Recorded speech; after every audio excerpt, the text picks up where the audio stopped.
Shalom sahabat Bahana dimanapun Anda berada saat ini. Senang sekali kita bisa kembali berjumpa dalam ruang karena dia di Bahana Channel ini. Dan saya terus berdoa sahabat Bahana dan pemirsa tetap dalam situasi yang baik. Hari ini kita bersyukur karena pandemi sudah semakin melandai. Ya, berharap ke depan akan keadaannya menjadi normal. Kita bersyukur 2 tahun lebih kita dijaga, dilindungi, dipelihara Tuhan secara sempurna, sehingga saat ini kita boleh ada sebagaimana kita ada, semua hanya karena anugerah Tuhan. Semua hanya karena Dia saja.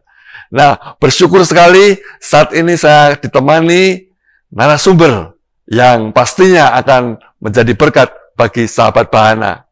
Saya mengenal beliau pertama kali sekitar 13 tahun yang lalu. Ya. Seorang hamba Tuhan yang luar biasa menurut saya. Low profile, humble, cinta Tuhan, dan menjadi berkat bagi banyak orang. Meskipun pelayanannya bukan dalam pengembalaan atau melayani sebuah gereja, tetapi beliau lebih banyak melayani di marketplace. Dan ini luar biasa, karena sesungguhnya yang dibutuhkan dunia ini adalah hamba-hamba Tuhan yang mau terjun dalam pelayanan langsung di marketplace, menjadi jawaban, menjadi garam, menjadi terang bagi masyarakat sekitar. Nah, inilah narasumber atau nanti sahabat Bahana bisa langsung berkenalan dengan beliau, ya, meskipun lewat tayangan virtual ini. Nah, tanpa berlama-lama, saya akan memanggil dan menyapa hambanya ini, yang biasa saya panggil dengan nama Pak Paul. Namanya adalah Pastor Elia Paul Ang, nama lengkapnya. Shalom, Pak Paul. Shalom, Pak Harus. Shalom, sahabat Bahana yang luar biasa. Wah, terima kasih Pak Paul untuk perjumpaan kita yang meskipun lewat virtual ini, saya percaya akan menjadi berkat bagi sahabat Bahana dan pemirsa dimanapun lewat sharing Pak Paul nanti. Biasanya ya kita ngobrol-ngobrol santai saja Pak Paul. Iya. Nah, baik. Pak Paul ini ada di rumah atau di mana? Ya, di kantor, Pak. Di kantor ya. Wah. Meskipun pandemi, pelayanan dan bisnis yang dikelola jalan terus ya Pak ya? Ya, puji Tuhan. Luar biasa. Ya baik, nanti itu akan bisa di-share-kan lebih lanjut. Nah Pak Paul, untuk mengawali perbincangan kita kali ini, ya supaya sahabat Bahana dan pemirsa dimanapun bisa semakin mengenal Pak Paul, meskipun hanya lewat tayangan ini, nah mungkin Pak Paul bisa share-kan sekilas tentang pribadi ataupun keluarga asal Pak Paul. Monggo Pak. Ya, sebetulnya saya dari keluarga yang kurang beruntung, yaitu keluarga yang beruntung dan bukan keluarga yang berada. Bapak saya mengalami kebangkrutan yang luar biasa sekali. Sebetulnya dia dari keluarga yang berada, tapi akhirnya mengalami kebangkrutan yang luar biasa dan akhirnya berakhir broken home. Dan saya kehilangan identitas diri sebagai seorang remaja, tetapi puji Tuhan pada 13 Februari 86 saya bertemu dengan Yesus, dan dari hari itu saya mengalami perubahan. Dan saya mengerti arti kehidupan itu sejak pertemuan saya pertama kali dengan Kristus. Dan itulah yang merubah jalan hidup saya seluruhnya. Dan keluarga saya, puji Tuhan, menemukan dengan istri yang baik yang sangat mengasihi Tuhan juga. Puji Tuhan. Pak Paul lahir di mana Pak? Asalnya? Saya lahir di Jawa Timur. Pasuruan? Iya. Pasuruan. Berapa bersaudara Pak Paul? Hanya 2 bersaudara. 2 ya? Iya, puji Tuhan. Dan sekarang sudah punya keluarga sendiri juga ya? Mungkin bisa dikenalkan sedikit, Ibu namanya siapa, kemudian mungkin putra-putra diperkenalkan, silakan Pak. Ibu saya, istri saya namanya Ami Chandra. Ya, istri saya membantu saya banyak sekali di dalam pelayanan, baik untuk membangun kredit union, bahkan di dalam usaha saya juga membantu cukup banyak. Dan memang betul keberhasilan saya otomatis karena istri yang sangat mendukung, yang luar biasa sekali.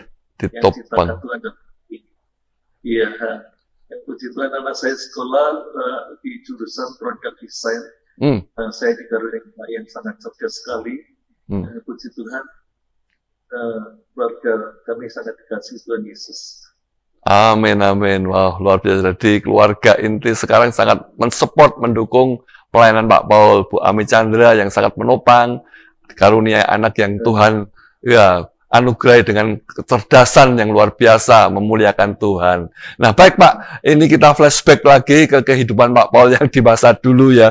Mungkin Pak Paul bisa menceritakan sih seperti apa kondisi atau keadaan yang dialami semasa kecil dulu hingga remaja. Ya, hingga sebelum tadi dikatakan sebelum ketemu Kristus di tahun berapa? 86 kalau nggak salah tadi ya. Ya, bagaimana Pak? Mungkin bisa di-sharekan pengalaman masa kecil sampai remajanya. Ya, karena keluarga saya broken home, saya hidup sendiri. Papa saya tidak pernah melarang saya, bahkan ukur saya pun juga nggak pernah. Jadi saya menentukan segala sesuatunya sendiri. Tapi puji Tuhan, walaupun kenakalan remaja, tapi saya ini cukup kreatif dari SD kelas 2 itu saya sudah punya usaha, yaitu perpustakaan anak-anak. Itu ya itu luar biasa sekali. Mungkin karena saya dipaksa dewasa lebih cepat ya dengan kondisi broken ini. Jadi semua saya berpikir bagaimana saya bisa menghidupi saya sejak kecil itu. Jadi kelas 2 SD saya punya perpustakaan anak, saya ada penghasilan sejak kelas 2 SD itu. Wow, hebat. Jajan aja tapi yang nggak banyak. Buku baru. Jadi karena kondisi seperti itu malah dari kecil sudah terbiasa mandiri ya Pak, belajar dan kemudian terbiasa mandiri. Wah, ini luar biasa. Anak-anak seusia yang Pak Paul yang lain masih bermain, masih mungkin diayomi orang tua, tapi Pak Paul sudah punya semangat juang untuk hidup mandiri, luar biasa. Nah, Pak, kalau latar belakang pendidikan Pak Paul setelah SD, SMP sampai perguruan tinggi seperti apa ini? Bisa diceritakan sedikit? SD saya perpustakaan itu merintis, terus akhirnya teman-teman yang punya buku pun mengikuti jejak saya itu satu jalan itu ya. Jadi banyak perpustakaan terbuka gara-gara itu yang awalin saya. SMP saya jualan itu aksesoris. Masih itu ya. Masih aksesoris untuk ibu-ibu. Nah itu saya SMP. SMA saya ini kuliah saya kerja di toko buku. Gitu.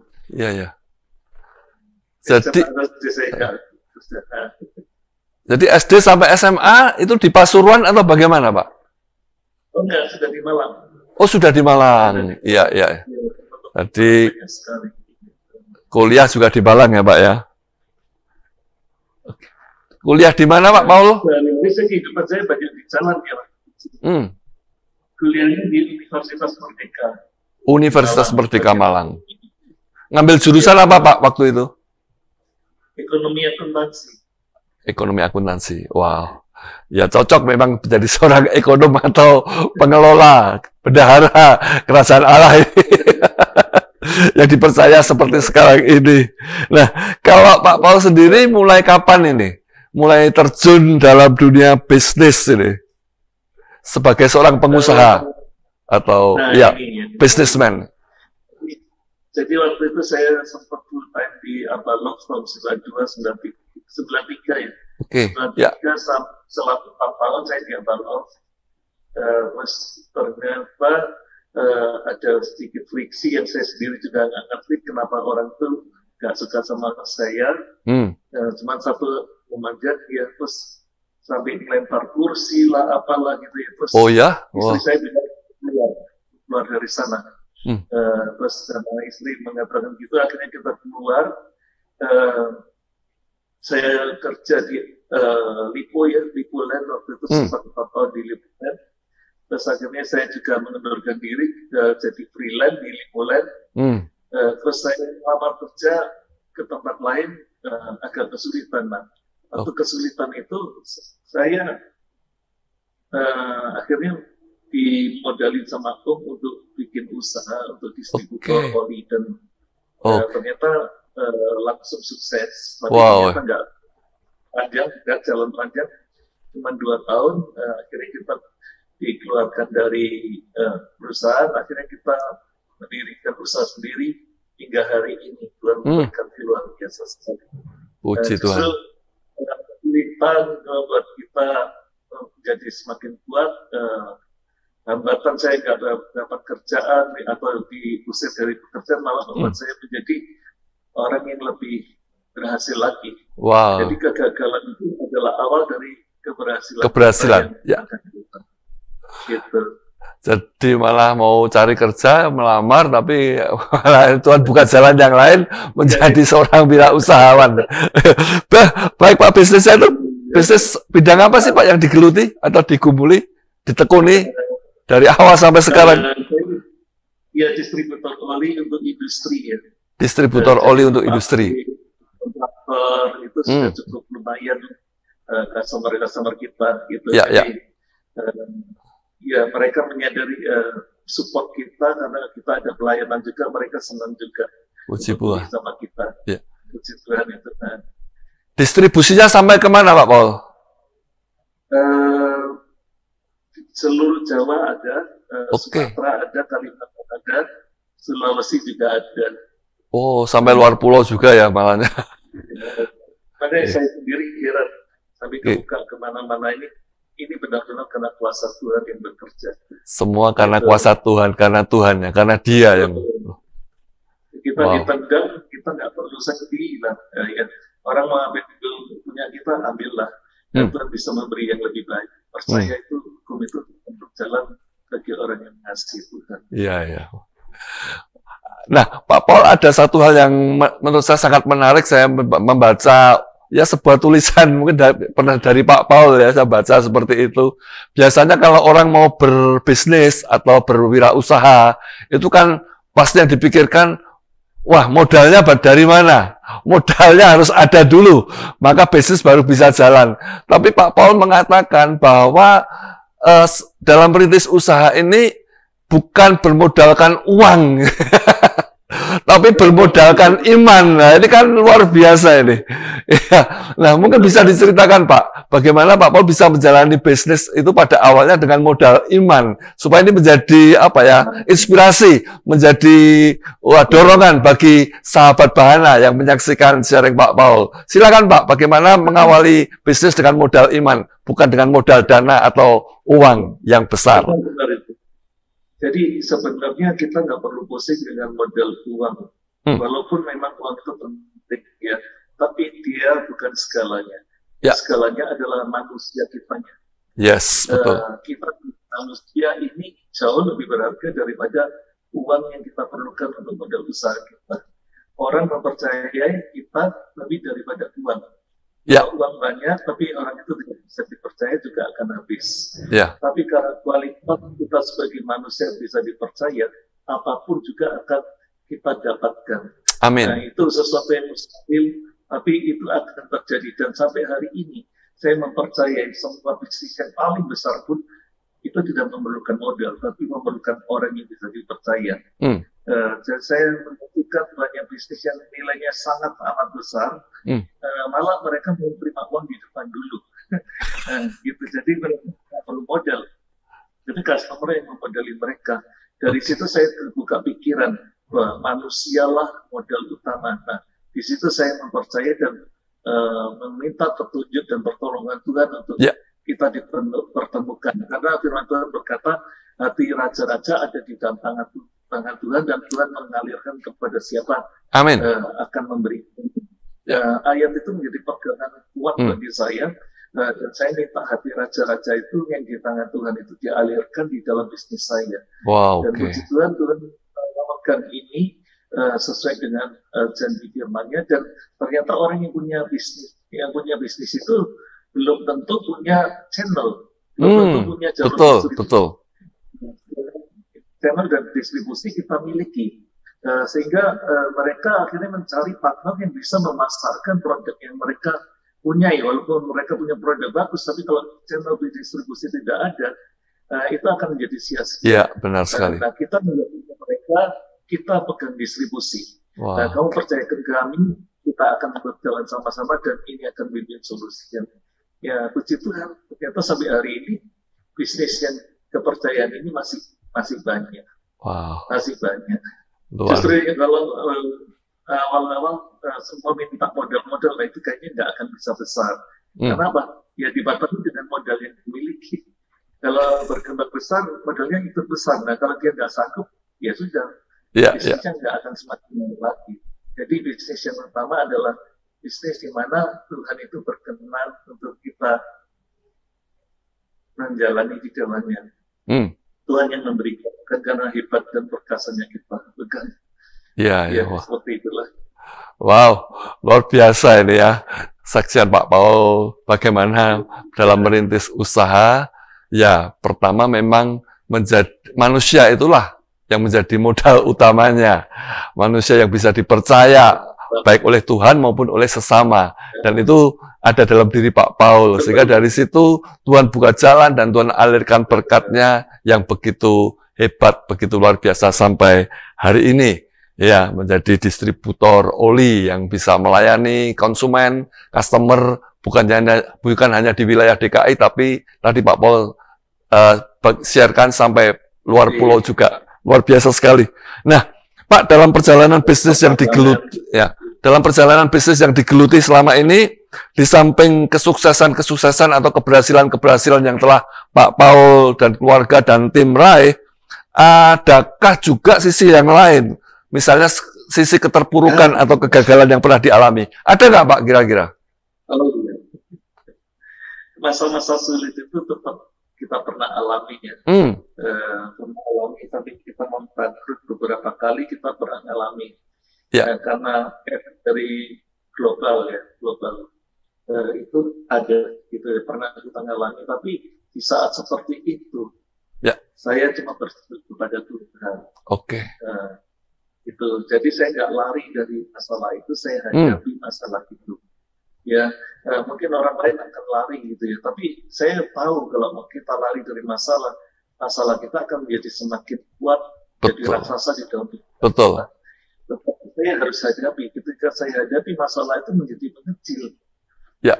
Keberanian saya bertambah, masalah itu menjadi mengecil dan akhirnya kita bisa atasi itu semua masalah.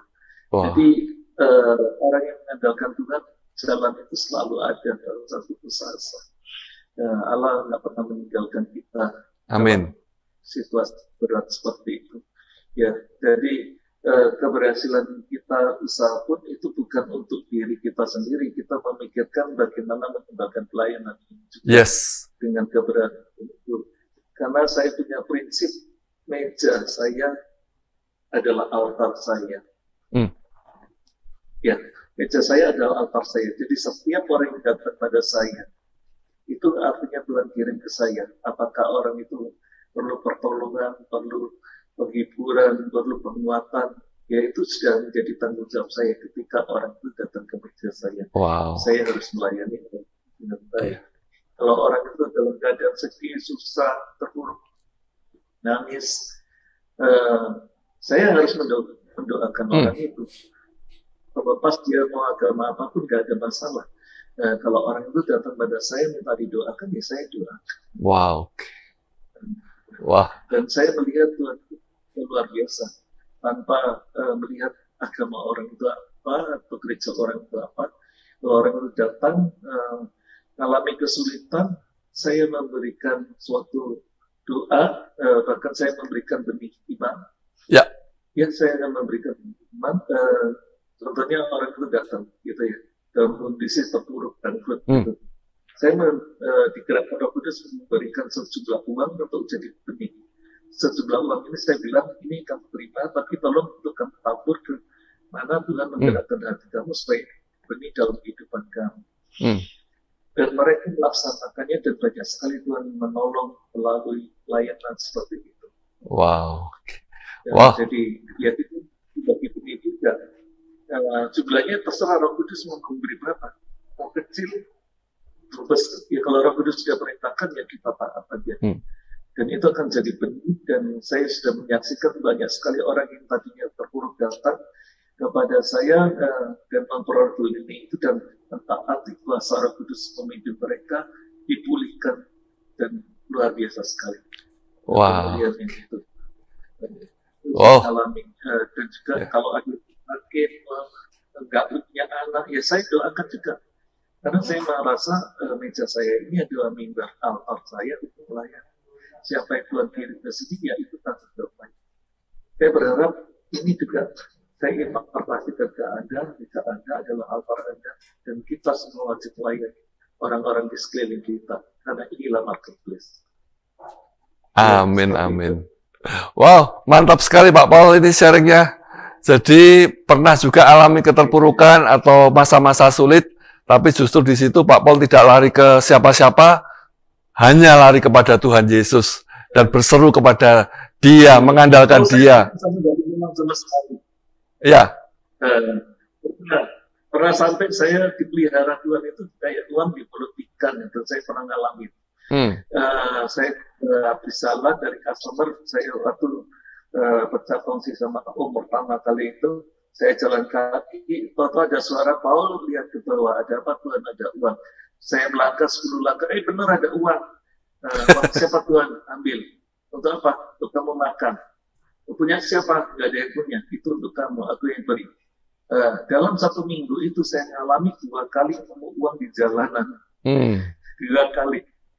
Ya. Itu luar biasa sekali. Saya gak akan bisa lupakan pemeliharaan Tuhan. Anak saya waktu itu masih kecil, dan saya gak punya uang, tapi saya tetap memaksa hati saya untuk gembira.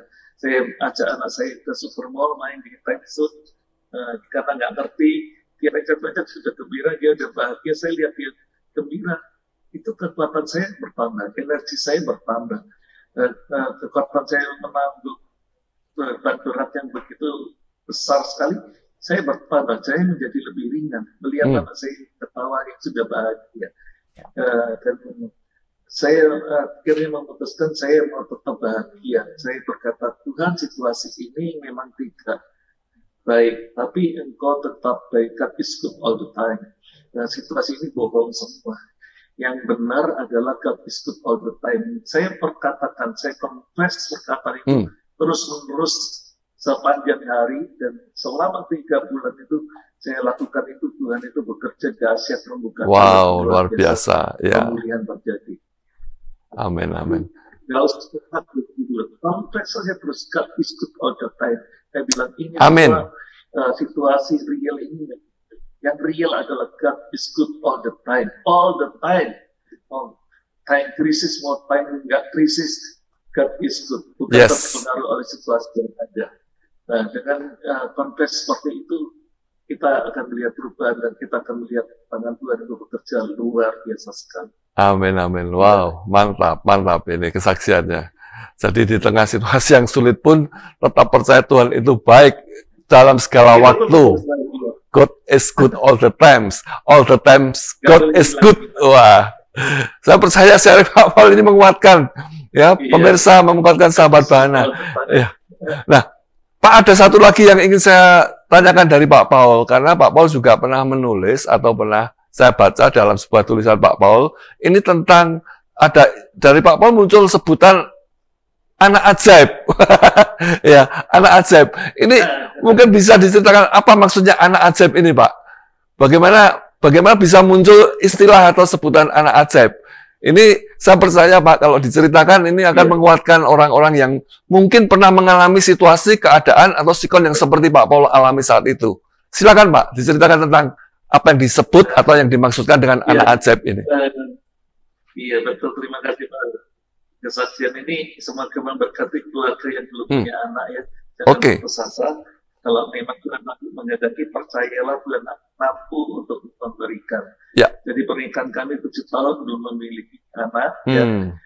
Waktu itu kita doa, kita minta anak, ya sekadarnya aja. Ya, dengan sungguh-sungguh, dengan beriman. Atau kadang istri yang sungguh-sungguh, saya setengah sungguh-sungguh. Jika waktu penyerahan anak di kita, Akhirnya istri nangis dan bisa ngapet berhari-hari. Dan karena ada penyerahan anak itu teringat jadi sedih. Sampai akhirnya kita putuskan kalau ada penyerahan anak kita jalan-jalan aja ke gereja. Puncaklah kemana lah untuk bahkan itu. Tapi pada tahun ke-7 itu walaupun saya punya keinginan yang besar tentang anak. Mintalah maka akan diberikan, carilah maka akan mendapatkan, ketuklah maka pintu akan dibuka. Yes. Firman-Nya seperti itu. Dan saya minta maaf ya Tuhan, anak Tuhan. Saya tidur, anak Tuhan. Saya bangun, anak Tuhan. Saya ke kamar mandi, anak Tuhan. Keluar kamar mandi, anak Tuhan. Mau makan, anak Tuhan. Selesai makan, anak Tuhan. Pokok memulai dan mengakhiri aktivitas selalu menyebutkan anak Tuhan, anak Tuhan, anak Tuhan. Saya mengucapkan itu satu hari bisa beratus kali. Wow, okay. Dan saya lakukan itu selama 3 bulan penuh. Saya gedor keras-keras itu pintu surga. 3 bulan ya? Oke. Cari dan ketuklah itu.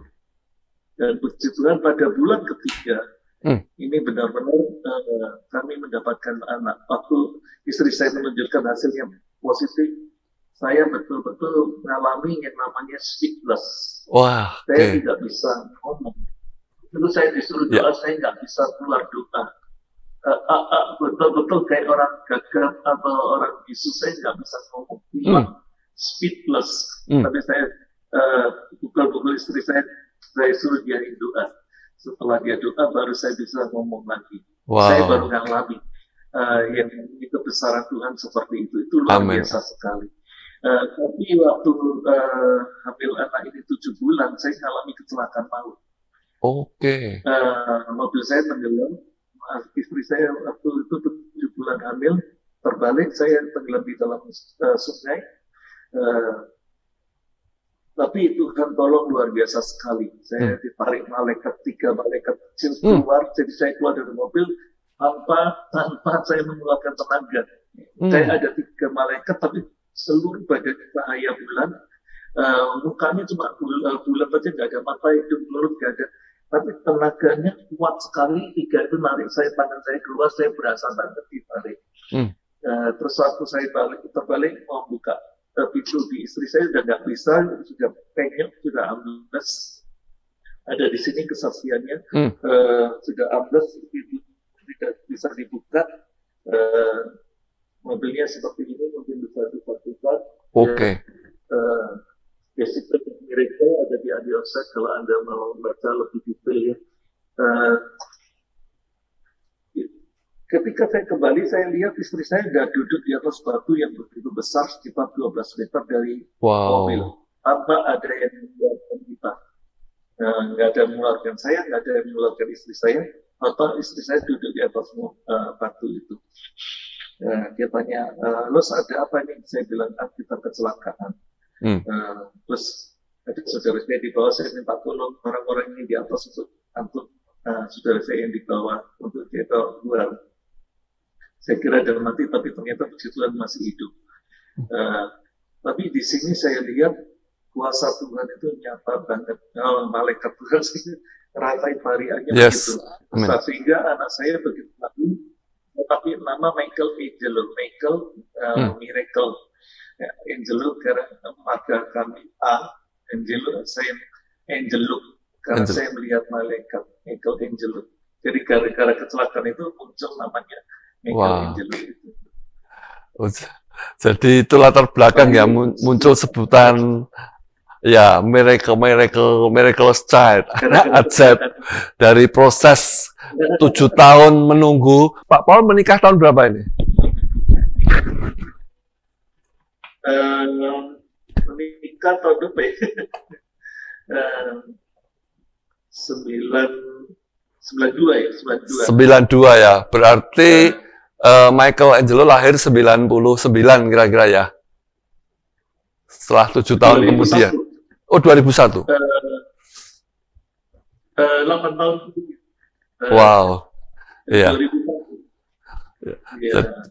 Jadi proses anak ajaib ini dari proses kelahirannya yang sekian tahun menunggu, lalu mengalami musibah kecelakaan yang mungkin menurut kacamata manusia parah kecelakaannya, tapi miracle kembali terjadi.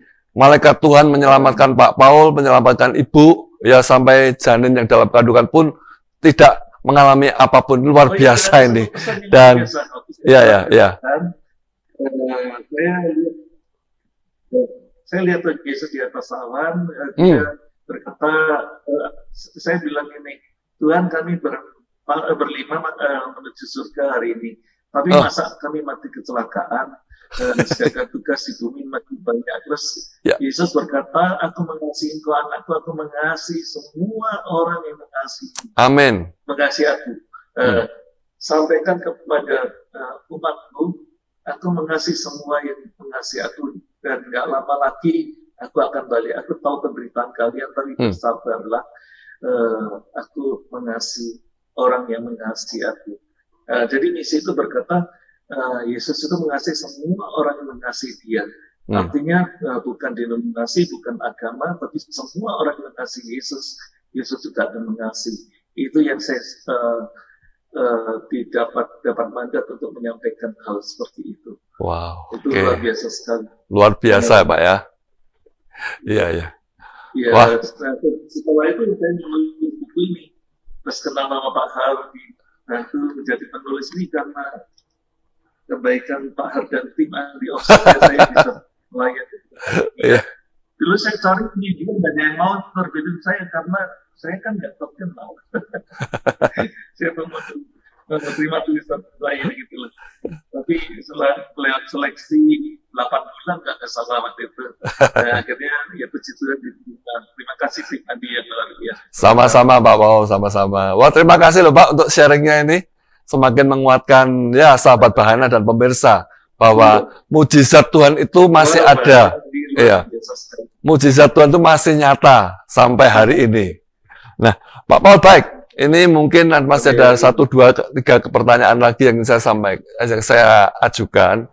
Ya, kalau ini sekarang bagi Pak Paul pribadi ya, setelah mengalami hal-hal yang spektakuler, luar biasa, pertolongan Tuhan, baik dia dari masa kecil, akhirnya Tuhan pulihkan, bisnis kemudian Tuhan berkati dengan cara yang ajaib, anak yang Tuhan hadirkan pun secara ajaib pula. Ada banyak keajaiban atau mujizat yang Pak Paul alami selama ini. Tentu itu membuat Pak Paul merasa pasti bersyukur untuk semua itu dan semakin mengasihi Tuhan untuk semua itu. Nah, tapi satu hal Pak, apa sih sekarang arti hidup ini bagi seorang Elia Pauloan?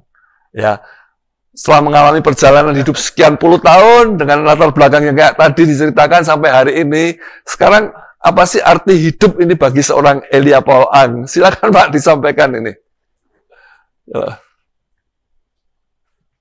Ya, hidup ini kita seperti lagu yang dikatakan hidup ini adalah kesempatan. Hidup ini kesempatan, oke. Apakah kita mau pakai kesempatan ini melayani Tuhan, atau kita mau menyia-nyiakan hidup ini sekedar makan, minum, mabok seperti itu ya. Kehidupan orang dunia kan seperti itu ya, nggak ada tujuan. Atau kita punya tujuan. Kalau hidup ini kita punya tujuan, sebetulnya kita mau memanfaatkan segala waktu ini untuk kemuliaan yang Tuhan berikan kepada kita. Amin. Jadi segala ketakutan yang paling menakutkan pun saya tidak pernah alami. Tapi ketika kita mengalami bersama dengan Kristus itu akan berbeda dengan kita menanggung sendiri.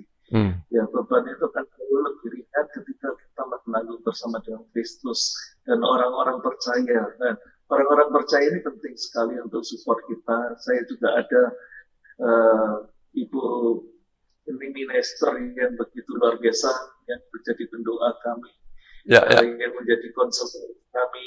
Tetap saya walaupun saya menulis buku, tetap saya memerlukan seorang konselor.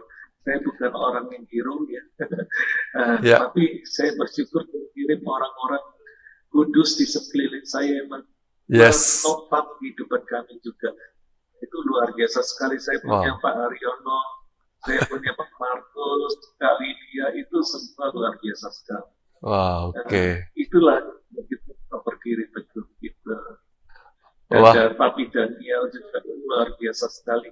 Ya, saya bersyukur ketemu orang-orang hebat yang ada di sekeliling. Ya, puji Tuhan Pak, semua itu karena anugerah Tuhan juga bagi kita semua tentunya. Wah, luar biasa memahami hidup ini bagi Pak Paul adalah hidup kesempatan. Kesempatan untuk apa? Kesempatan untuk bisa melayani, kesempatan untuk bisa menjadi berkat bagi sesama, bagi banyak orang supaya Kristus dimuliakan. Wah, luar biasa sekali nih Pak Paul. Nah, Pak, ini sekarang ya kembali ke buku ini ya Pak ya. Ternyata Pak Paul ini kan sudah menerbitkan beberapa buku, kalau nggak salah, seingat saya ada 8 atau berapa, mungkin sekitar itu ya, 8 judul. Nah, salah satunya ini, The Secret of Miracle ini, dan ini ternyata buku Pak Paul yang pertama ya. Nah, mungkin bisa diceritakan sedikit latar belakang dari buku The Secret of Miracle ini, Pak. Apa yang mendasari penulisan dan penerbitan buku ini, Pak? Betul.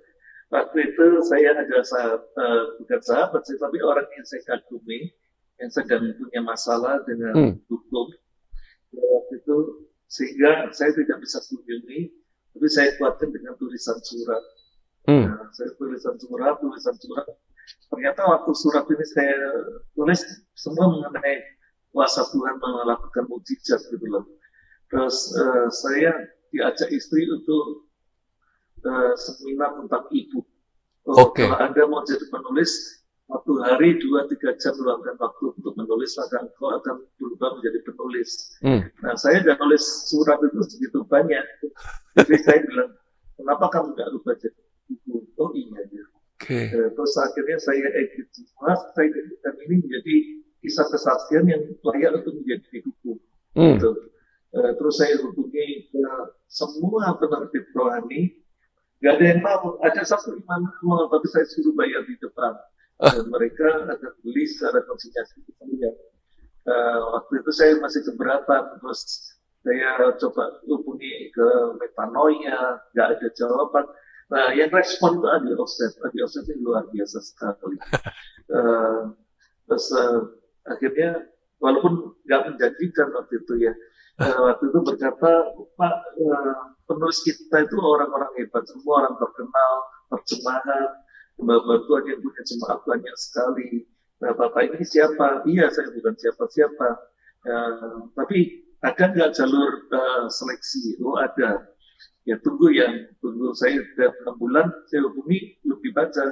Saya bilang gini, coba nggak dibaca, gitu ya. Dibaca, saya yakin ini akan jadi berkat. Dan ternyata nggak lama kemudian saya dapat keputusan buku saya layak untuk diterbitkan. Akhirnya diterbitkan 4.500 eksemplar, itu buku pertama. Dari buku ini akhirnya saya masuk ke Radio Heartline gara-gara buku ini. Jadi buku ini Radio Heartline panggil saya untuk siaran di sana, dan dari tahun 2011 sampai hari ini siarannya live di Heartline FM. Wow, mantap. Dari 5 Mei 2011 sampai hari ini masih berjalan. Puji Tuhan, Tuhan memberi kesempatan untuk melayani lebih luas lagi.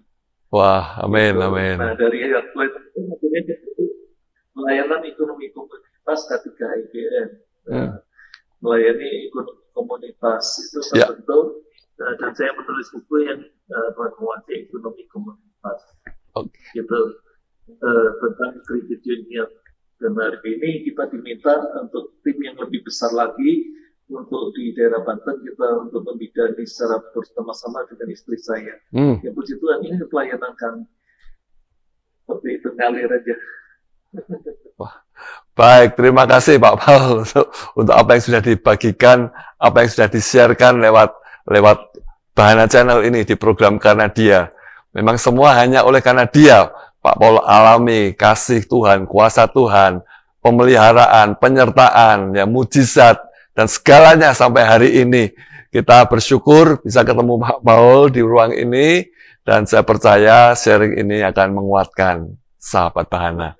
Baik, Pak, sebelum kita akhiri perbincangan kita kali ini, karena memang waktu kita terbatas, mungkin Pak Paul bisa memberikan sedikit closing statement ini, ya, dalam pertemuan ini untuk sahabat Bahana. Mungkin ada sesuatu yang Pak Paul sampaikan khususnya kepada ya hamba Tuhan atau umat Tuhan yang sedang bergumul dalam masa-masa sukar yang mereka hadapi. Tapi lewat kehidupan dan kesaksian Pak Paul, itu bisa membangkitkan. Mungkin Pak Paul bisa silakan Pak, sampaikan closing statement saat ini.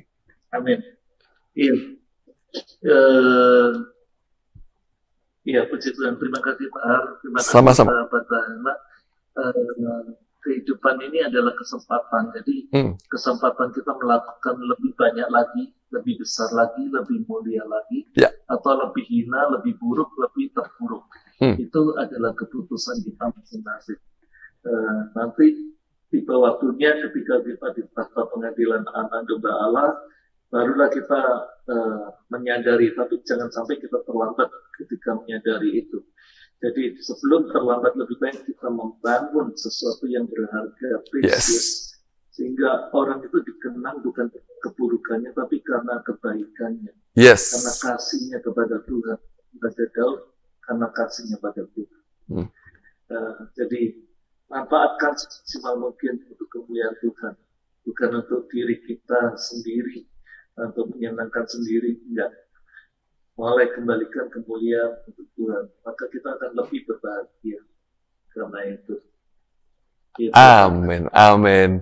Wah, terima kasih Pak Paul untuk closing statement-nya. Ini sangat menginspirasi, sangat menguatkan, sangat membangun kita semua yang mendengar sharing Pak Paul bahwa kita masih diberi kesempatan, tapi mari mengisi kesempatan itu dengan sebaik mungkin.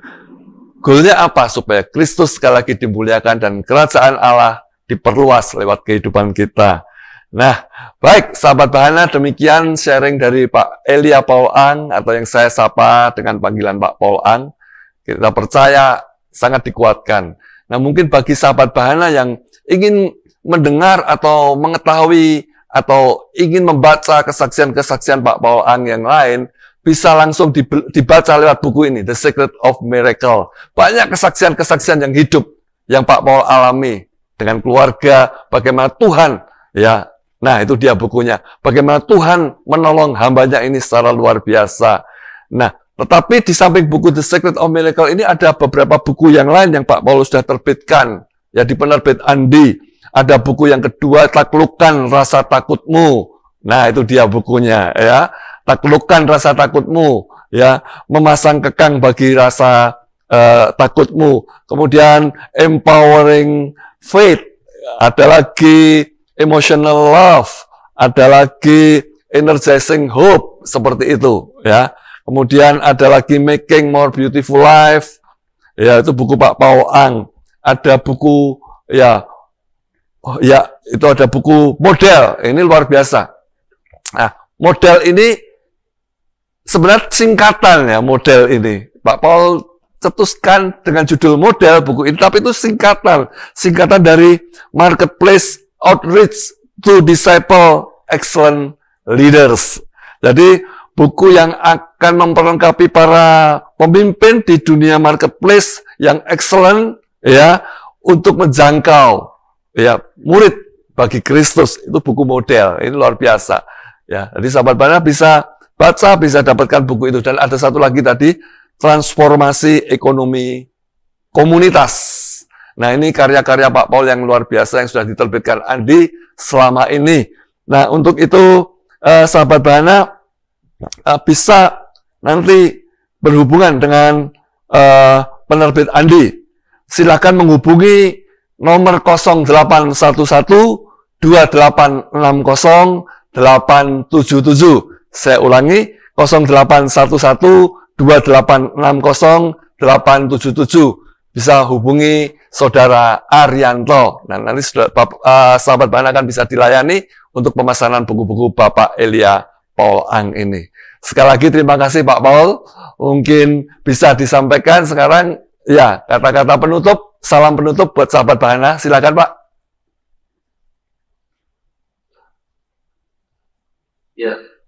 Jangan pernah takut dalam hidup ini.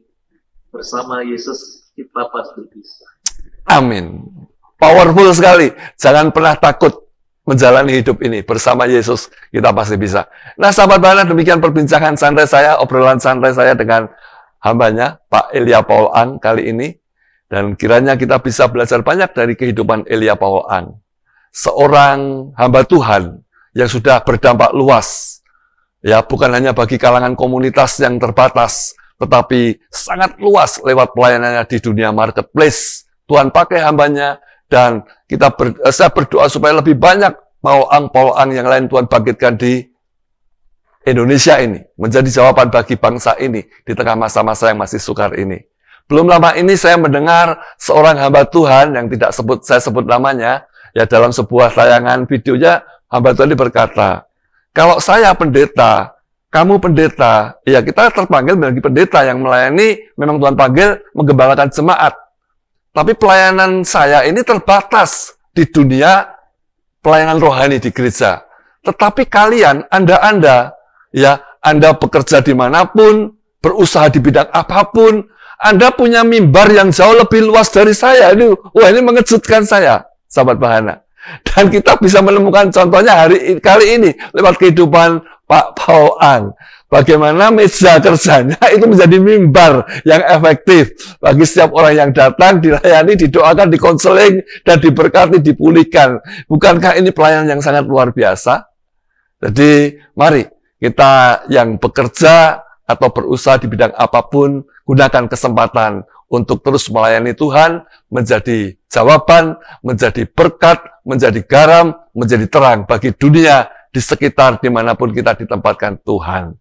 Saya percaya lewat sharing Pak Paul Ang, kita dikuatkan.